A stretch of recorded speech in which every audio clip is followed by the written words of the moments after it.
Normal fallopian tube seen on transvaginal ultrasound, enhanced by periovulatory fluid.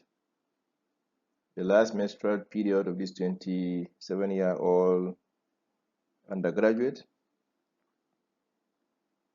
the increased peritoneal fluid collection, and the hemorrhagic cysts are all in keeping with the history of the patients. Looking at the first video, this is the increased peritoneal fluid. Here you can see the fimbriae ovarica, the fimbriae, and you can trace from the fimbriae almost the entire length of the tube. Note the different echogenicities between the bowel here and the fallopian tube on this sapere mode. Also note the polycystic ovary morphology,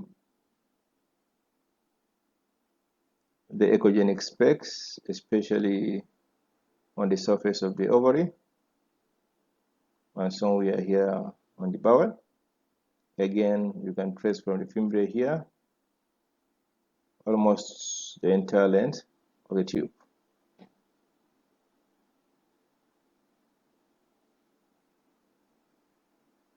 These echogenic specks could be a result of chronic inflammation, but one will not be out of place if one suspects superficial endometriosis in this case.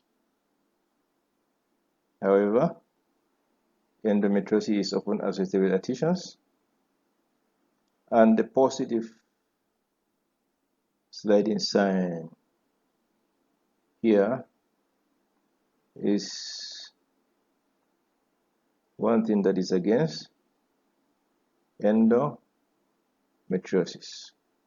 Again, look at the fimbriae, and from here one can trace the rest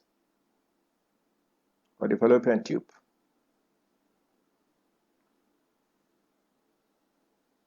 Bowel again, and the differential echogenicity between the fallopian tube and the bowel.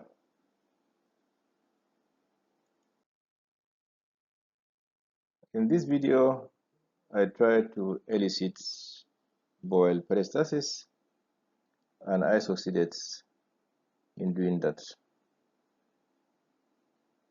And note with the bowel peristalsis that the outline of the fallopian tube is clearly defined, especially from the fimbriae towards the ampulla down to the rest of the tube.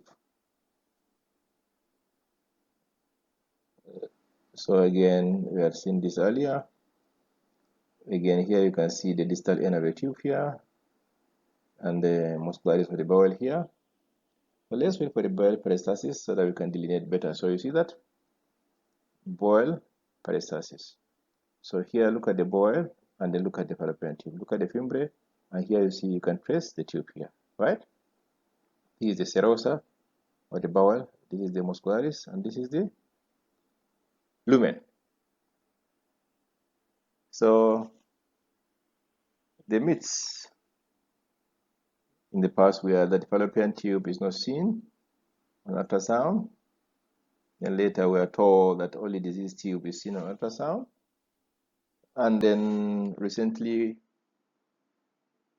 we know that when there's fluid in the peritoneal cavity, as is seen in this case, the normal fallopian tube can be seen, but with high resolution ultrasound scan with high frequency probes, the normal fallopian tube can actually be seen.